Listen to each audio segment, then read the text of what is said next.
2 Samuel 1. Daud menerima kabar kematian Saul. Setelah Saul mati, dan ketika Daud kembali sesudah memukul kalah orang Amalek dan tinggal 2 hari di Ziklag, maka datanglah pada hari ketiga seorang dari tentara dari pihak Saul dengan pakaian terkoyak-koyak dan tanah di atas kepala. Ketika ia sampai kepada Daud, sujudlah ia ke tanah dan menyembah. Bertanyalah Daud kepadanya, "Dari manakah engkau?" Jawabnya kepadanya, "Aku lolos dari tentara Israel." Bertanyalah pula Daud kepadanya, "Apakah yang terjadi? Coba ceritakan kepadaku." Jawabnya, "Rakyat telah melarikan diri dari pertempuran. Bukan saja banyak dari rakyat yang gugur dan mati, tetapi Saul dan Yonatan anaknya juga sudah mati." Lalu Daud berkata kepada orang muda yang membawa kabar kepadanya itu, "Bagaimana kau ketahui bahwa Saul dan Yonatan anaknya sudah mati?" Orang muda yang membawa kabar kepadanya itu berkata, "Kebetulan aku ada di pegunungan Gilboa."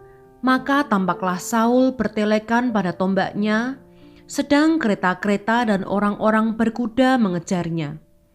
Ketika menoleh ke belakang, ia melihat aku, lalu memanggil aku, dan aku berkata, "Ya tuanku."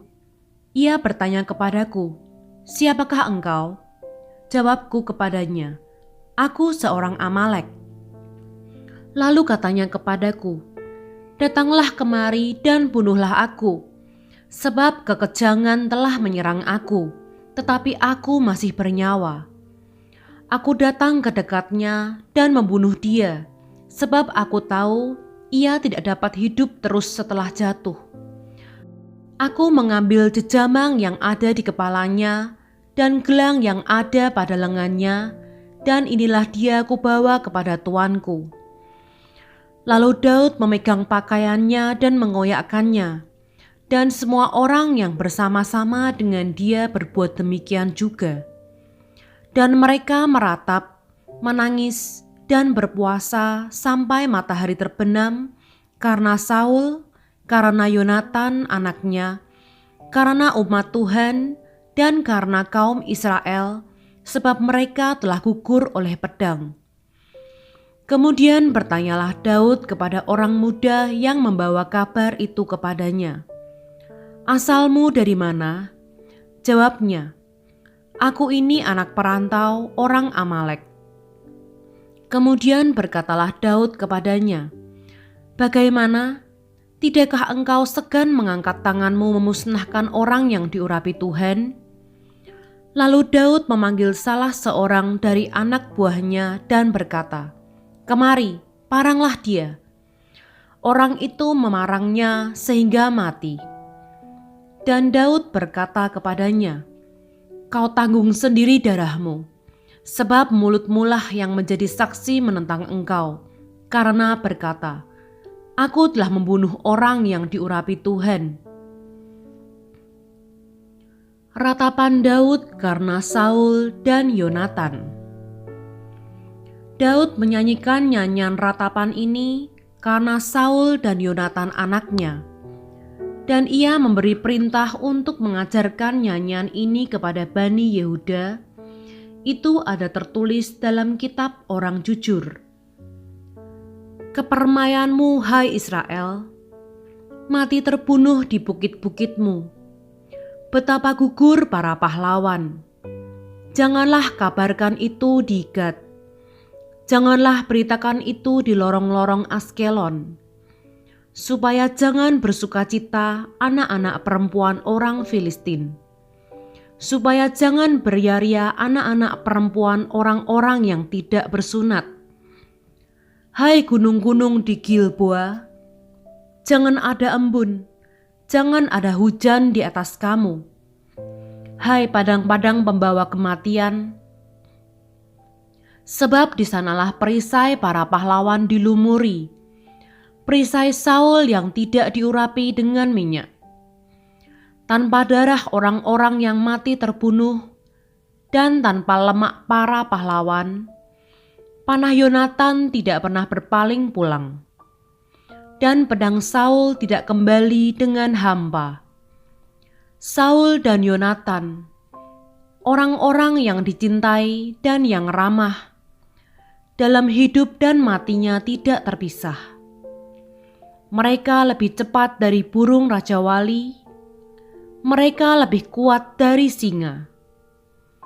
Hai anak-anak perempuan Israel, menangislah karena Saul, yang mendandani kamu dengan pakaian mewah dari kain kirmizi, yang menyematkan perhiasan emas pada pakaianmu. Betapa gugur para pahlawan di tengah-tengah pertempuran.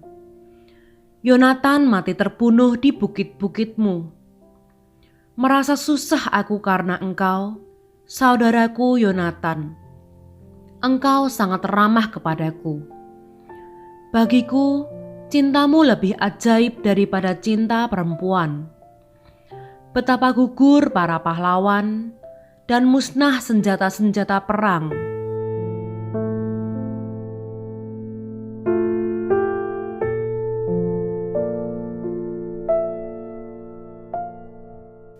Samuel 2. Daud menjadi raja atas Yehuda. Kemudian bertanyalah Daud kepada Tuhan, katanya, apakah aku harus pergi ke salah satu kota di Yehuda? Firman Tuhan kepadanya, pergilah. Lalu kata Daud, kemana aku pergi? Firman-Nya, ke Hebron. Lalu pergilah Daud ke sana dengan kedua istrinya, Ahinoam perempuan Yisrael, dan Abigail bekas istri Nabal orang Karmel itu.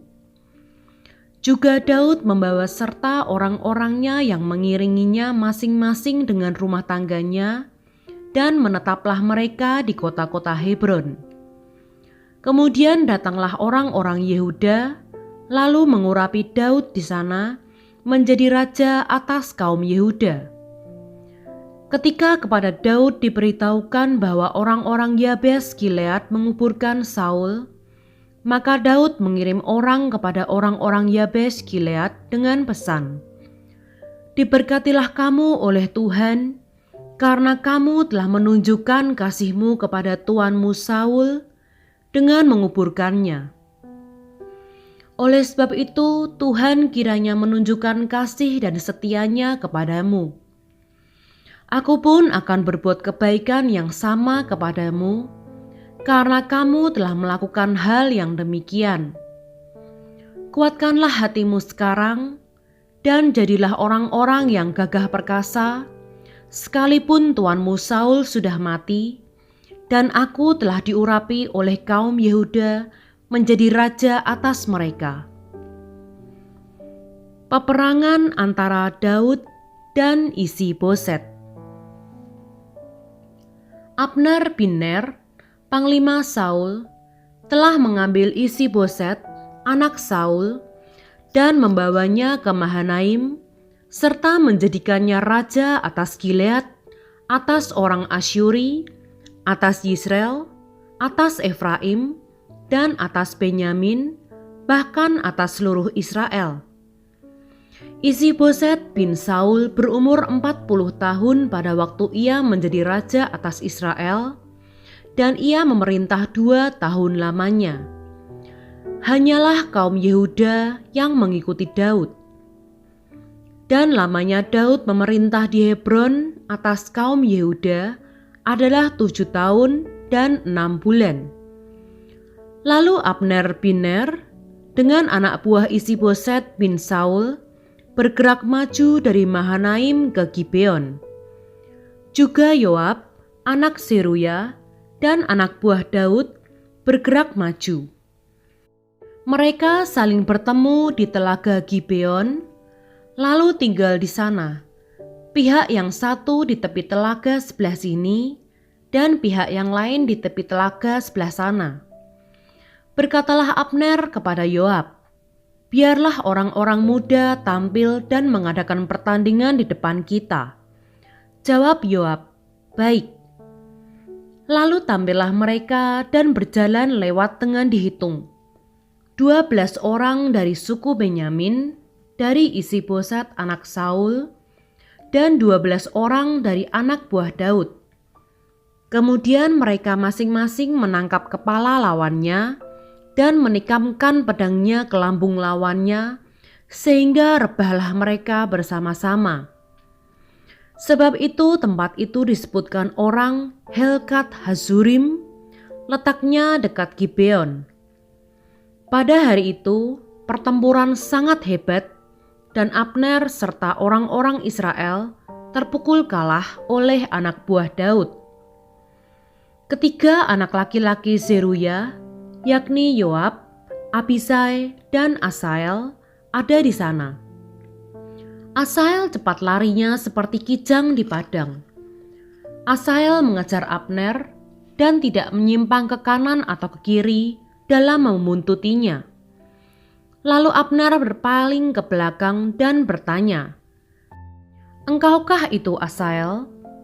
Jawabnya, "Ya, aku." Kemudian berkatalah Abner kepadanya, "Menyimpanglah ke kiri atau ke kanan, tangkaplah salah seorang dari orang-orang muda itu, dan ambillah senjatanya." Tetapi Asael tidak mau berhenti membuntuti Abner.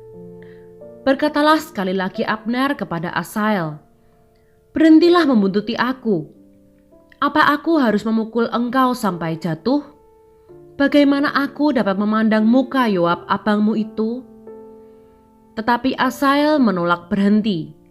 Lalu Abner menusuk ke belakang ke perut Asael dengan tombaknya, sehingga tombak itu menembus belakangnya, dan rebahlah ia di sana dan mati di tempat itu juga.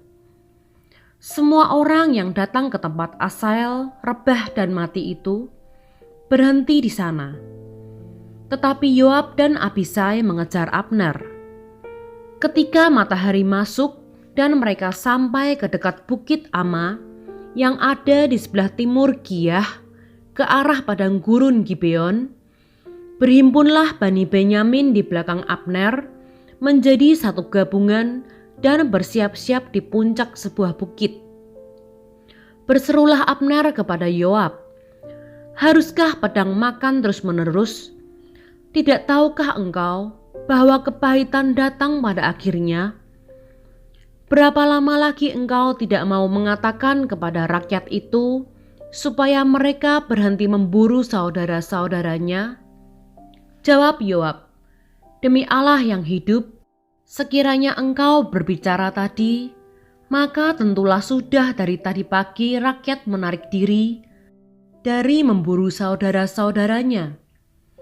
Lalu Yoab meniup sangkakala dan seluruh rakyat berhenti. Mereka tidak lagi mengejar orang Israel dan tidak berperang lagi. Semalam-malaman Abner dan orang-orangnya berjalan melalui Araba Yordan, menyeberangi sungai Yordan, berjalan terus hampir sepanjang siang, lalu sampai ke Mahanaim. Ketika Yoab berhenti memburu Abner dan menghimpunkan seluruh rakyat, ternyata 19 orang dari anak buah Daud hilang, termasuk Asael. Tetapi anak buah Daud menewaskan dari suku Benyamin, dari orang-orang Abner, 360 orang. Mereka mengangkat mayat Asael dan menguburkannya di dalam kubur ayahnya yang di Betlehem. Kemudian berjalanlah Yoab dan orang-orangnya semalam-malaman itu dan sampai ke Hebron ketika hari sudah terang.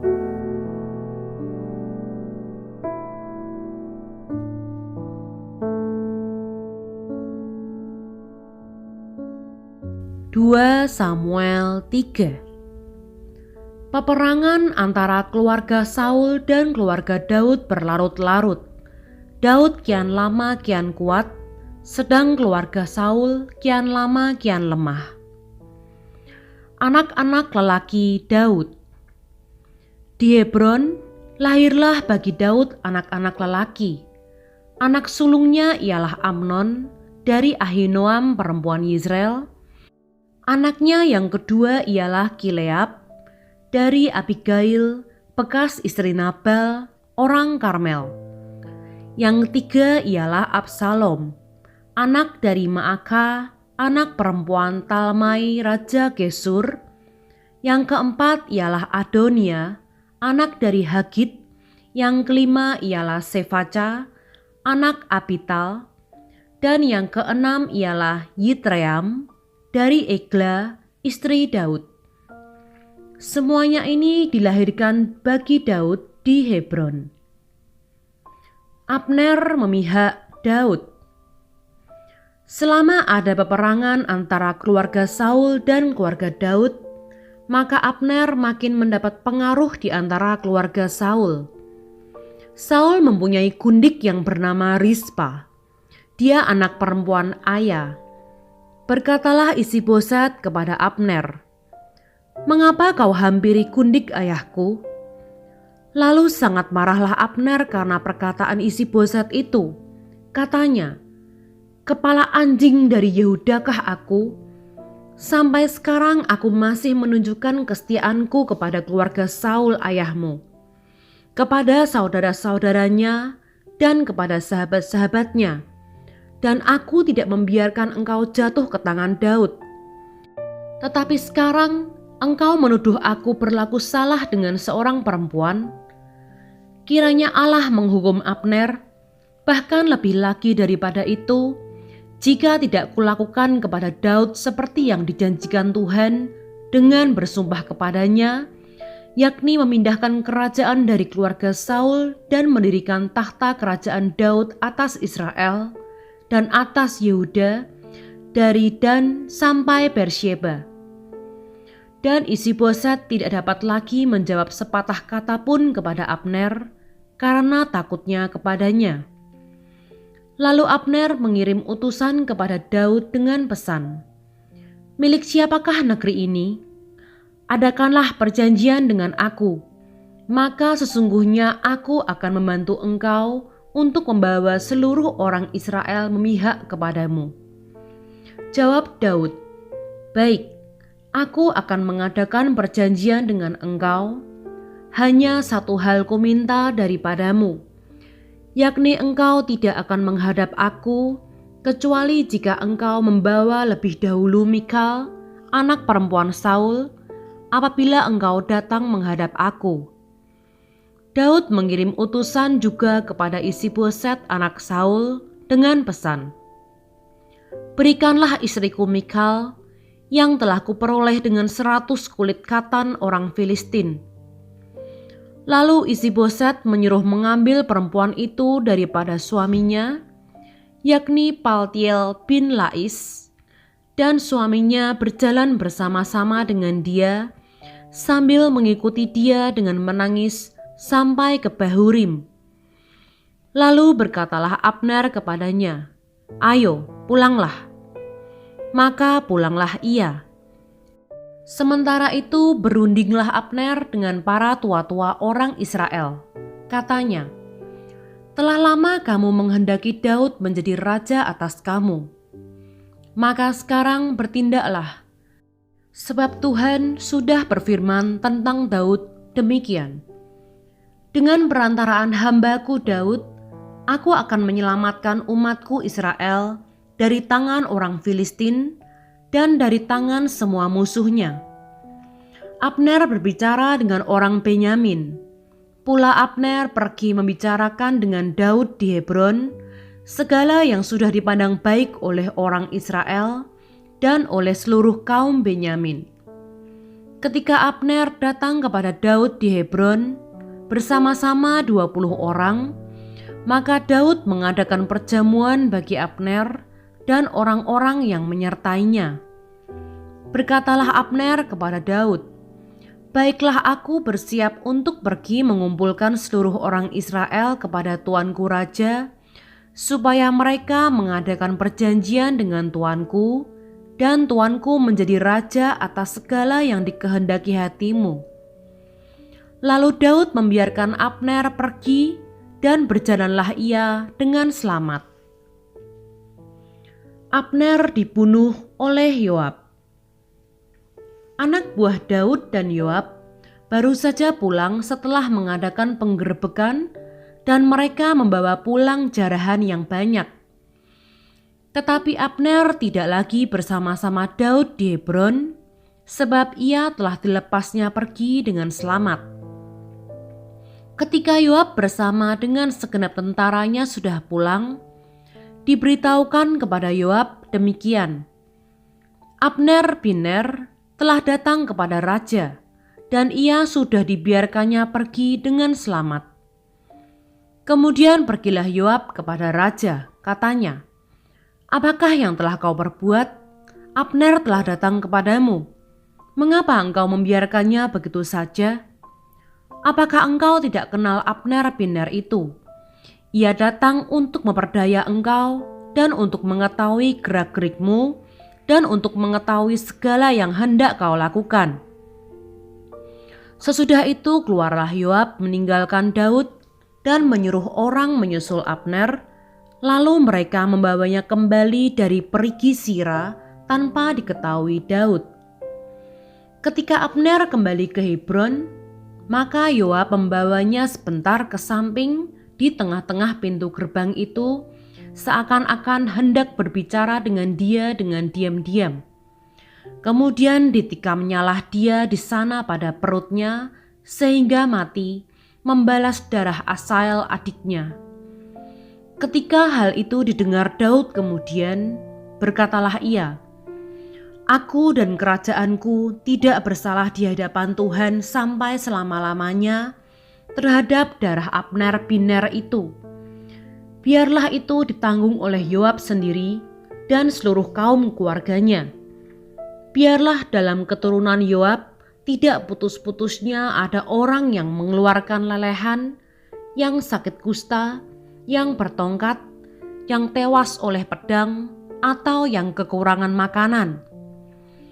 Demikianlah Yoab dan Abisai adiknya membunuh Abner karena ia telah membunuh Asael adik mereka di Gibeon dalam pertempuran.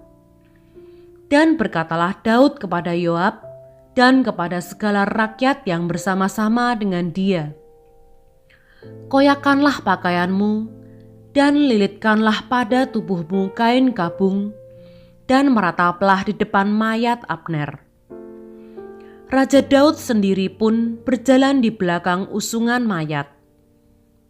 Ketika orang menguburkan Abner di Hebron, maka menangislah raja dengan suara nyaring pada kubur Abner, dan seluruh rakyat pun menangis. Karena Abner, raja mengucapkan nyanyian ratapan ini, "Apakah Abner harus mati seperti orang bebal? Tanganmu tidak terikat dan kakimu tidak dirantai. Engkau gugur seperti orang gugur oleh orang-orang durjana." Dan seluruh rakyat itu makin menangis karena dia. Seluruh rakyat datang menawarkan kepada Daud untuk makan roti selagi hari siang. Tetapi Daud bersumpah, katanya, "Kiranya Allah menghukum aku, bahkan lebih lagi daripada itu, jika sebelum matahari terbenam, aku mengecap roti atau apapun." Ketika seluruh rakyat melihat hal itu, mereka menganggap hal itu baik, seperti segala sesuatu yang dilakukan raja dianggap baik oleh seluruh rakyat. Maka taulah seluruh rakyat dan seluruh Israel pada hari itu bahwa pembunuhan Abner bin Ner bukanlah rancangan raja. Kemudian berkatalah raja kepada para pegawainya, "Tidak tahukah kamu bahwa pada hari ini gugur seorang pemimpin, seorang besar di Israel? Tetapi aku ini sekarang masih lemah, sekalipun sudah diurapi menjadi raja, sedang orang-orang itu, yakni anak-anak Zeruya, melebihi aku dalam kekerasan. Kiranya Tuhan membalas kepada orang yang berbuat jahat setimpal dengan kejahatannya."